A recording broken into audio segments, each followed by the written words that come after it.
มันบ่ล่มบ่นี่กะโลฮะข้ามไว้ซื่อปอตลายได้นี่เนาะโดยเดือนเจ้าเป็นแบบนี้นี่เป็นมาแต่หึงนะบ่เนาะเป็นตะเกิดพูนเป็นแต่เกิดบ่ซะเพิ่นซักยาช่วงเพิ่นยังเนาะเพิ่นน้อยแล้วเขาจะเอาไปซักยาแล้วก็เป็นเลยอืม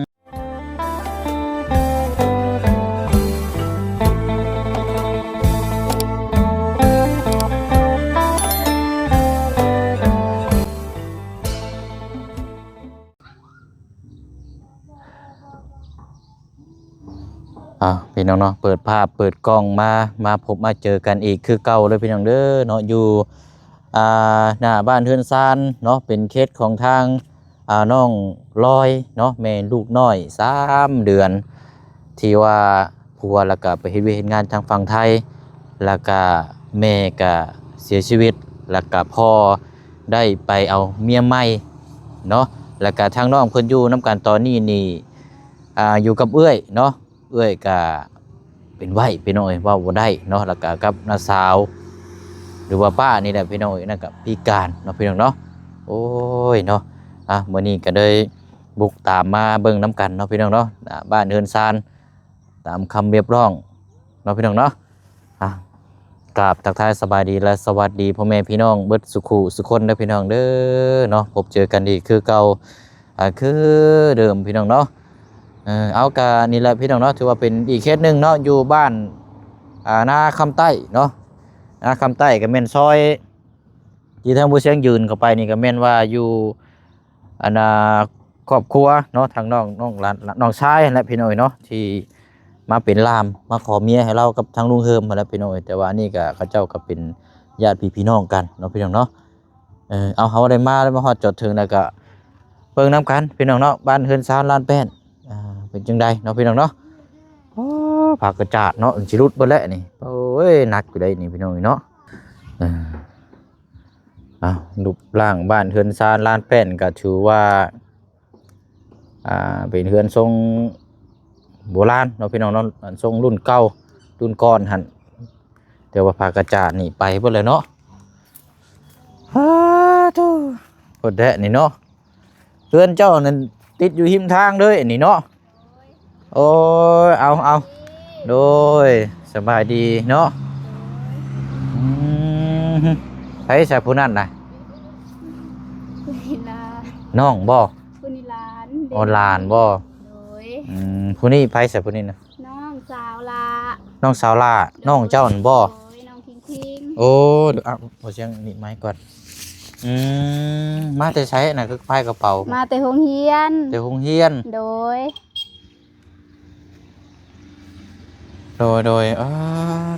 อันนี้บ่บ้านเรือนซานจะนอนน่ะโดยอันให้อันแม่เล่าก็ได้ลูกเจ้าว่านางนี่คือคนแขกแท้เนาะพอเราเป็นคนแขกบอกเป็นคนลาวเขานี่บอกโดยเจ้าหน้าตาคือคนอันอินเดียอย่างเนาะโดยใช่น่ะเป็นยังไงเนาะ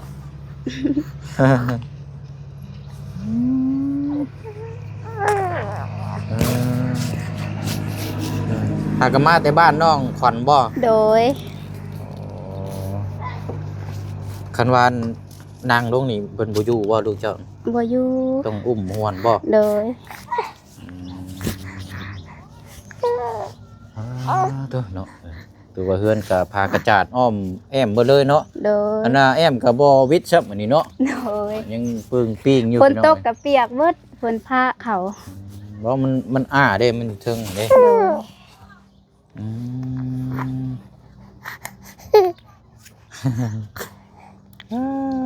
เนาะจะได้แสนนี่เนาะคันนางลงนี่เราอันนั้นอยู่บ่ลงนางบ่อยู่หั่นโอเคเดี๋ยวเราเพิ่นเป็นจังได๋มื้อนี้เนาะทางพ่อโทรมาหาดินน้ำอยู่บ่โทรมาตอนเช้าลืมถามมันเราเฮ็ดเวียกงานหยังกันผัวเจ้ามันเกี่ยวกับป้ายทะเบียนรถแบบนี้นะเฮ็ดอยู่เขตใดก่อนเนาะน้องบ่ได้ถามเพิ่นเอ้าช่างว่าแท้อันนี้แต่ว่าเฮ็ดอยู่เขตกรุงเทพพุ่นบ่โดย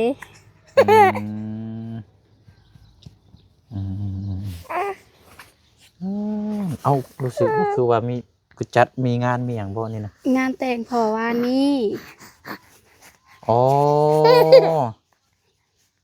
พอที่ว่าเจ้าว่าเอาเมียใหม่หั่น โด บ่ ยเพิ่นหาแต่จัดงานแต่ง อืมโดนพอเดียวเบิ่งนี่เป็นคุทางกะละมังเต็มอยู่เนาะ โดย โอ้เออบัดนี้นอนอยู่นี่นั่นจักคนก็บัดรวมบ่เลยน่ะเนาะ นอนอยู่เนี่ยเขาเจ้าบ่ได้ขึ้นมานอนทอน้องกับผัวน้องนอนอยู่ อืมอืมอืมอืมกลับมาน้องน้อยกินนี่บ่น้องเจ้าก็นอนอยู่นี่คือกันบ่ เพิ่นนอนอยู่นำพ่อใหญ่เพิ่นเลยลงมานอนนำน้อง อืม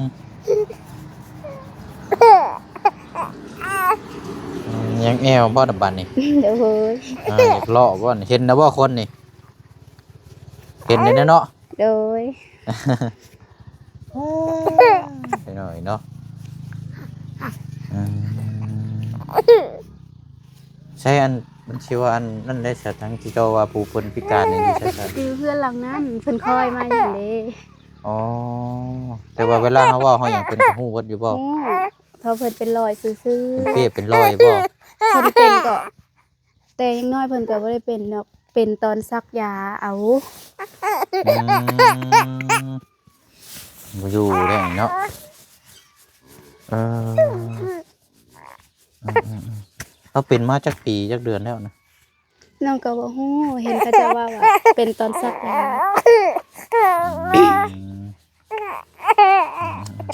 อันนี้ก็คนแบบเป็นเปียเป็นรอยนี่ก็คนเคยไปรักษานี่ก็เศร้าอยู่ได้ แต่ บ่ ว่า มีเงินพาเพิ่นไปรักษาอันนี้ ได้บ่นี่เนาะเอิ้นน้องน้อยนำมาเอาอยู่หั่น มาเอาให้แน่ มาเอาบักอันให้แน่ บ่อยู่ได้นี่เนาะ โดย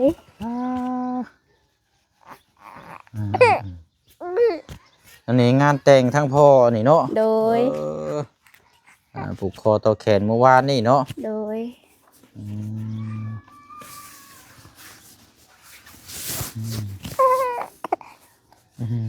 ไปอยู่น้ำเบื่อก่อนก็ได้ไป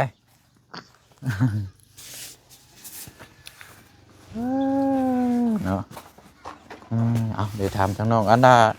เจ้านี่กับอันพ่อกับแม่นี่เป็นคนแบบเชื้อสายอันนี้เลยบ่ได้มีคนแขกคนหยังบ่ บ่พ่อกับแม่ แม่ผมเอาซุมื้อนี้ แม่แรกเกิดนั่นแหละแม่ที่ว่าจะว่าเสียชีวิตนั่นนะ บ่ได้เป็นเสื้อสายกันแบบอันนี้นะ หือ เพิ่นแบบบ่ได้เอ้ยน้องกันแบบอย่างนี้นะ เอากัน แบบเอาง่ายๆใช่บ่ง่ายๆได้ก็ได้แบบ พี่น้องเอากันนี่ใช่บ่ บ่แม่น แบบ พี่ ใด น้องไทยกลางบ้านแบบนี้นะบ่แม่นเอ้ยน้องกัน แบบใดจะเว้าในฟังในงงเด้ พ่อน่ะก็บ่แม่นเอ้ยน้องกันกับแม่ อืม แบบคนไทยกลางบ้านคือกัน คนบ้านเดียวกัน โดยบ้านเดียวกัน โดยคนบ้านเดียวกันก็เอากันแบ โด บนี้ ย แต่กับเพิ่นเอาเมียผู้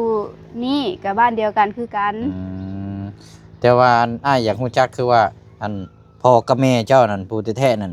เป็นคนลาวเบิดทั้งคนสองคนเลยบ่ โดลาวหมดทั้งสอง บ่ได้แม่นคนแขกคนหยังสิบ่ โดย บ่แม่นเนาะ โดย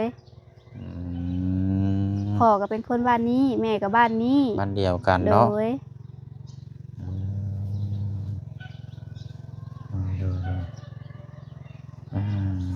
ก็ถือว่าคนบ้านเดียวกันเนาะ โดย อันน่ะอันไม่แป้นไม่หยังนี่ได้ใช่ ไม่แป้นนี่เป็นของพ่อเฒ่าเพิ่นมาไหว้ซื่อ อืมมาฝากไว้สำบ่ ๆโดย โอ้วันนี้เฮือนหลังนี้นั่นอันทั้งพ่อนั่นมอบให้เจ้าเด้อสำบ่หลังนี้นะ โดยเพิ่นมอบให้ทางน้องเลยเพราะว่าเพิ่นไปอยู่เฮือนเมียเลยเด้ อืมมีพี่น้องนํกันจักคนเจ้า มีก็ รวมเบิดเลยนะ รวมหมดทั้งน้องก็5คน มี5คน โดย ชายสองหญิงสาม ชาย2หญิง3เจ้าเป็นคนที่เท่าไหร่ ผู้ที่สอง คนที่สอง โดย คนแรกน่ะผู้หญิงบ่ผู้ชาย ผู้หญิงผู้ปากึก อ๋อนางพุงนี่บ่ โดย อ๋อใช่เราไปใช่แล้วใส่ดื่ม เรา ถาม ออกหน้า เอาไปหน้า โดย นอนหน้าเลยบ่หรือว่านี่แหละ เพิ่นออกไปเพิ่นก็เข้ามา ไปให้ไปหน้าเนาะ โดย เนาะเอาเกิดลูกตามมาเบิ่งเนาะว่าพี่น้องเพิ่นก็อยากเห็นมาเบิ่งว่าครอบครัวเพิ่นชาตินอนเป็นเป็นจังไดนะบัดนี้อันกับอันน่ะทางผู้นั้นนั่นเป็นญาติทางใดน่ะ โอ้ บ่เรื่องน่ะ แบบน้องเอิ้นแม่เฒ่าแล้วก็เอิ้นป้า เอิ้นป้า โดย แบบลูกพี่ลูกน้องซั่นบ่ โด ล่ะ ยลูกพี่ลูกน้อง อืมเห็นแล้วนี่ย่างไปนี่ได้เฮือนเรานี่เนาะ โดย ก็เจ้าอยู่เฮือนอยู่บ่ อ้ายเลิงน่ะบ่อยู่เพิ่นไปเฮ็ดงานอยู่ไทยแล้ว โอ้ อยู่แต่แม่เฒ่าเพิ่น อยู่เต็มไม่เท่า อันทั้งผัวทั้งเมียไปบ่เลยบ่ โดย ไปหมดแล้ว เนาะพี่น้องเอาเนาะอันนี้กระถางยังซะเนาะอันนี้ ก นะ ระถางน้ำ กระถางน้ำบ่นี่นะ โดย โอ้น้ำมันมาใช้ในงานนี่ โด บ่ ย โอ้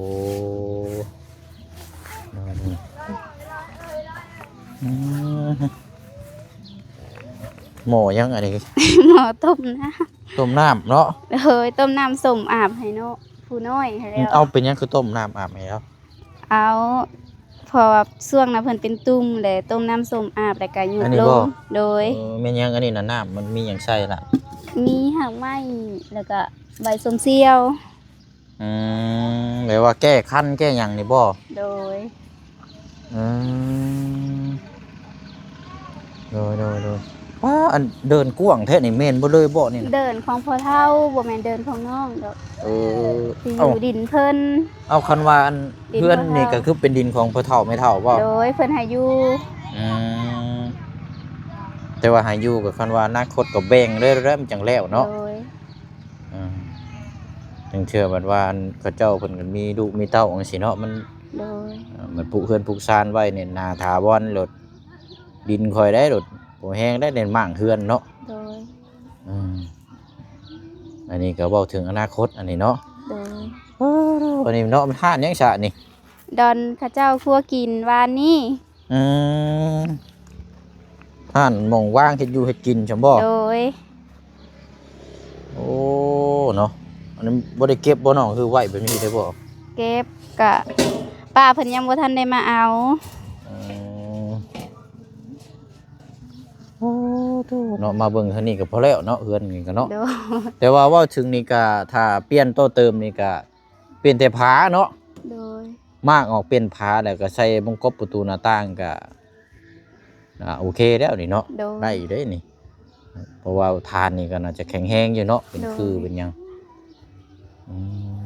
เฮือนหลังนี้นั่นพ่อนั่นมอบให้แล้วเนาะ โดย อันเฮือนตั้งแต่มันพ่อกับแม่ได้เกิดได้บ่หลังนี่ โด นะ ย อันบ่โทษนะมันน่ะมันที่ว่าแม่เสียชีวิตก็อยู่หลังนี้บ่ โดยเสียชีวิตอยู่หลัง อืมอืมแล้วจากนั้นกันบ่ได้อันเปลี่ยนบ่ได้ต่อเติมหยังเลยเนาะ โดย เพราะจักปีแล้วเนาะจำได้บ่ จำบ่ได้ พี่แม่เสียค่ะได้4 ปีแต่ว่าพระเจ้าสร้างขึ้นมาจำบ่ได้ โอ้ตัวก็ มั สิ นก็หลายปีเลย หลายปีแล้วเนาะ โดย แต่น้องยังน้อย อืมอืมเป็นไฟฟ้าไฟหยังได้สามีอยู่บ่นี่น่ะ บ่ได้มีต่อน้ำพ่อเฒ่าลงมา ต่อจากเฮือนหลังนั้นบ่ โดย อันเฮือนหลังนั้นเฮือนพ่อเฒ่าใช่บ่ โดย เดี๋ยวต่อมาใส่น้ำเพิ่นอยู่นี้เนาะ โดยว่าอยากเอาเข้ากับบ่มีเงินเอาเข้า เข้ากันนั่นอยู่นี่รักมันใกล้ๆหนึงเนาะ โดย ว่าสิบ่นำปานนั้นหรอกขังแล้วนี่พี่น้องเอ้ยเนาะมากออกเป็นไม้นี่ก็โอเคแล้วนี่เนาะ โดย เอาสามหาได้หามีเนาะ โดย พี่น้องเอ้ยอันเดินเนี่ยนะเดินของพ่อเฒ่าเพิ่นยังบ่ทันได้แบ่งเนาะ โดย ชุดบ่เลยบ่น่ะ โดยสุด อ๋อโตพี่น้องเนาะกวางแท้นี่แต่ว่าลูกหลานเราหลายอยู่บ่ ลูกเราก็ยัง2คนกลายเป็นกับเอาเมียแล้วผู้หนึง แยกย้ายเอาผัวเมียไปเบิดแล้วเนาะ เลยกลายเป็นกับตาย โอ้ เอาเมียน่ะผู้หนึงยัง2แล้วก็ผู้เป็นเปี้ยนี่ โดยเอาพี่น้องเนาะอ๋อพระเจ้าเปิดเพลงเนาะนี่เบิ่งก่อนเด้อเอาพี่น้องเนาะก็บ่มานี่พี่น้องเนาะเอิ้นซาลานเป็นทางน้องเพิ่นแต่ว่าก็อยู่กับลูกญาติพี่น้องเนาะทางผัวก็ไปเฮ็ดเวยกเฮ็ดงานเดี๋ยวมาเบิ่งทางอันนี้ก่อนเนาะที่ว่าเราเป็นเปี้ยนี่แหละพี่น้องโอ้เนาะป้อเลินชุดนอนพุ่นเลยบ่น้อง โดย ป้อถูเนาะนี่เด้อนี่เลินกะพ่วงนี่เหรออันบ้านนี่มีจักหลังคาเฮือนก่อนเนาะ 70ปลายหลังคา 70ปลายหลังคาเฮือน โดย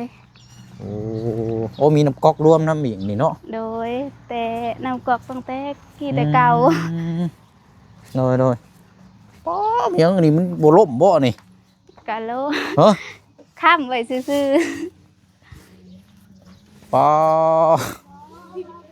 ตะลายได้นี่เนาะ ๆโดย ล่มลงนี่พอแห้งเด้นี่มากเอาเฮ็ดใหม่อันนี้จะเป็นเฮือนครัวใช่บ่เนาะ โดย อันนี้เฮือนพอเฒ่าไม่เฒ่าอันนี้เนาะ โดย ไปขึ้นไปรู้จักตามกับเราแต่เด็กจะหน่อยก่อนโอ้เนาะพี่น้องมึงเด้อโทษเด้อ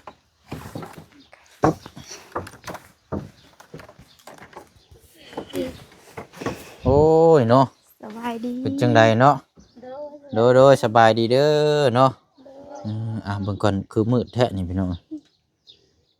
โอเคเอา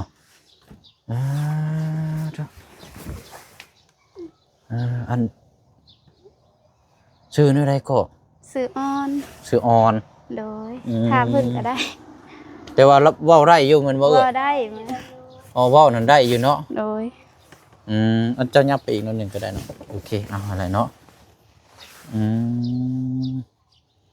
โดยอันโทษเด้ออันเจ้าเป็นแบบนี้นี่เป็นมาแต่หึงนะบ่เนาะ เป็นตะเกิดพูน เป็นแต่เกิดบ่ซะ เพิ่นซักยาช่วงเพิ่นยังเนาะเพิ่นน้อยแล้วเขาจะเอาไปซักยาแล้วก็เป็นเลย โดยเป็นน้ำฉีดยาหยังหั่นน่ะเนาะ โดย แต่ว่าเวลาเฮาเว้าเฮาหยังซี่เนี่ยฮู้เบิดอยู่เนาะ ฮู้ แค่ว่าคันสิเว้าก็เป็นน้ำเส้นเอ็นเส้นหยังนะนี่เนาะ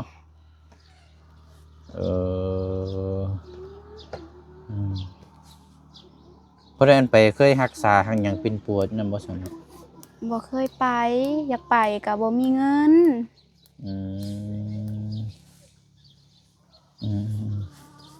มันเวลากินข้าวกินน้ำใช่เรากินเองบ่ หมู่ป้อนกินเองก็พอแห้งเพื่อสิได้กิน แบบประเทศแกงแล้วกินเองบ่เป็นมีแต่หมู่ป้อนกันแบบประเทศปิ้งประเทศหยังแหละกินเองได้ อ๋อเป็นพวกต้มพวกหยังสดนี่ยังบ่ได้เนาะ โดยมือเส้นมือเพิ่นก็แบบมีแต่กล้ามแม่นตลอด เบสิได้อยู่บ่เบ บ่ได้มีแต่แบบนี้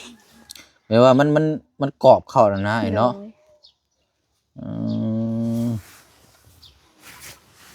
โดยอันอายุเราเท่าไหร่แล้วซั่น เราไป 20ปลายปีแล้วเนาะ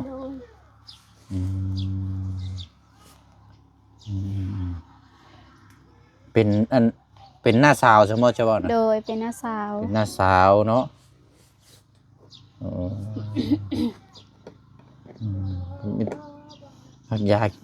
ยาก็บ่ได้กินบ่ได้เป็นผัวบ่ กินอยู่กินก็มันบ่เซา เพราะว่าคันมาเป็นมาตั้งแต่น้อยน่ะมันดูแลยากเนาะ โด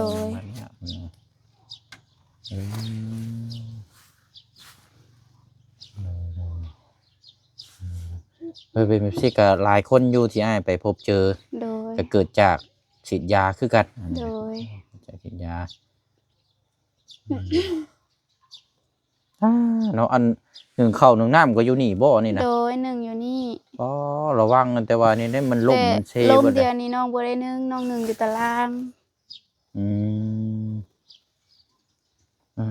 เวลาเฮ็ดอยู่เฮ็ดกินนี่เจ้าก็มาเฮ็ดกินอยู่กินน้ำเหล้านี่บ่เนาะ โดยเฮ็ดอยู่เฮ็ดกินอยู่พี่ แต่ว่าเวลานอนน่ะมื้อนอนอยู่พุ่นเนาะ โดย อืม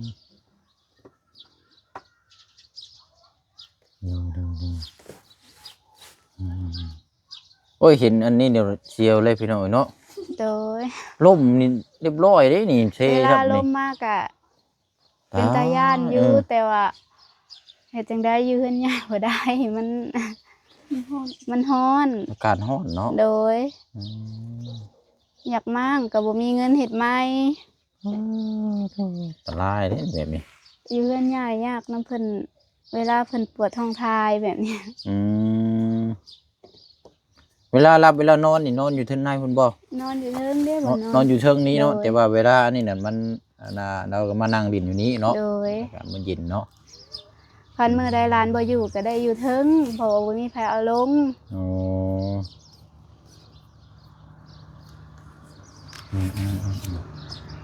อ้ายเนาะเอาจังได๋นะพี่น้องก็มาเบิ่งเฮ็ดจังไดเนาะมีแต่ว่าเป็นกำลังใจให้แล้วเนาะ โดย สู้ๆนะพี่น้องอืม แม่เพิ่นก็ได้เสียแล้วยังแต่พอ นี่ก็แม่เสียคือกัน โดย